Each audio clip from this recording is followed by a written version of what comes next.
enfin, les fiches de grammaire sont en ligne. Je suis en train de préparer, avec un peu d'aide, avec beaucoup d'aide même, je suis pas le seul à travailler dessus, des fiches sur non seulement la grammaire, mais bientôt sur toutes les œuvres au programme.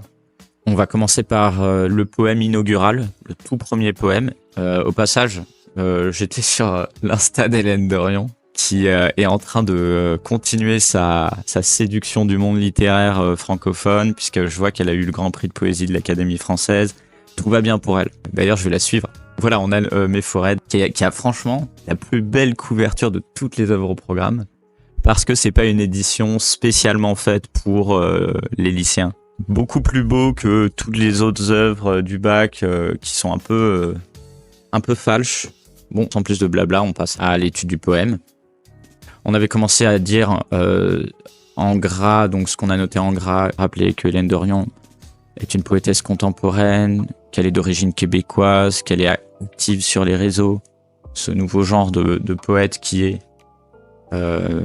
sur Insta, entre autres, qui fait de la musique et du cinéma en même temps, qui le mêle à sa poésie. Le confinement, c'est important de le rappeler. Elle est très solitaire à ce moment-là, qu'elle est en contact avec la nature.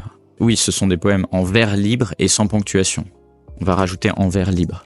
La forme de la poésie d'Hélène Dorion est très libre. La reprise en anaphore à l'échelle du recueil de Mes Forêts sont, on peut la signaler ici, mais on peut aussi la signaler dans la situation du passage. Comme ça étoffe un peu cette partie l'étape qui est un peu maigre, en disant qu'on est dans le poème liminaire qui donne un aperçu comme un sommaire à l'orée de son recueil, on va dire, plutôt, de son recueil.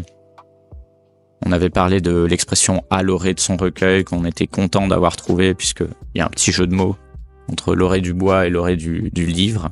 Ce poème, il commence par Mes forêts sont, il le reprend, et on va le retrouver plus loin, à plusieurs reprises, dans le recueil. À l'échelle du recueil, mais aussi à l'échelle de ce texte. Cette anaphore, elle se passe à deux échelles, tu vois. Dans le poème, mais aussi dans le recueil en entier. Je te propose de t'entraîner à la lecture maintenant, puisque c'est cette étape qu'il faut faire là, avant la problématique. La lecture du texte.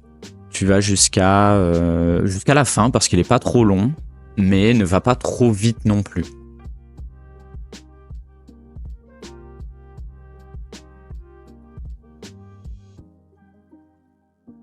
Comment l'usage de la métaphore dans ce poème liminaire permet-elle d'introduire le thème des forêts juste avant l'écorce incertaine? L'écorce incertaine, donc c'est la première section.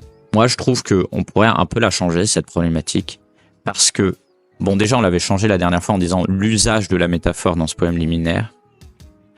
C'est mieux que, je crois que c'était juste la métaphore avant. Et il y en a plusieurs, donc c'est mieux de dire l'usage de la métaphore. Et le thème des forêts, je trouve que c'est un peu flou, le thème du recueil, mais il y a plusieurs thèmes dans ce recueil.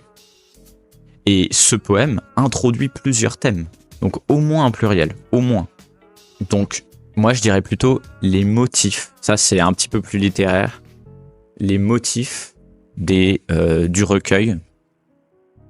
On va mettre du recueil, comme ça c'est plus précis. Et ce sont des motifs qui vont être ressassés, donc les motifs qui vont se déployer dans le recueil. Maintenant pour l'annonce des mouvements. Il y a autant de mouvements que de strophes. On peut les distinguer ici en mettant un peu de couleur. D'abord, les forêts comme miroir de l'intime. Ici, en couleur corail. Un petit bleu pâle pour la deuxième strophe, qui va concerner le temps.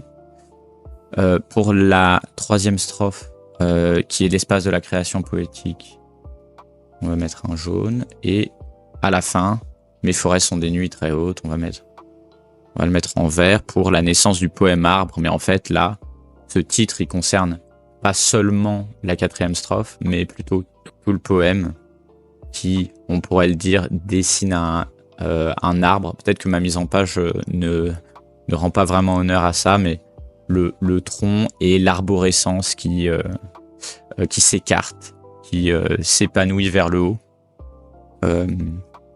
dans ce poème-là.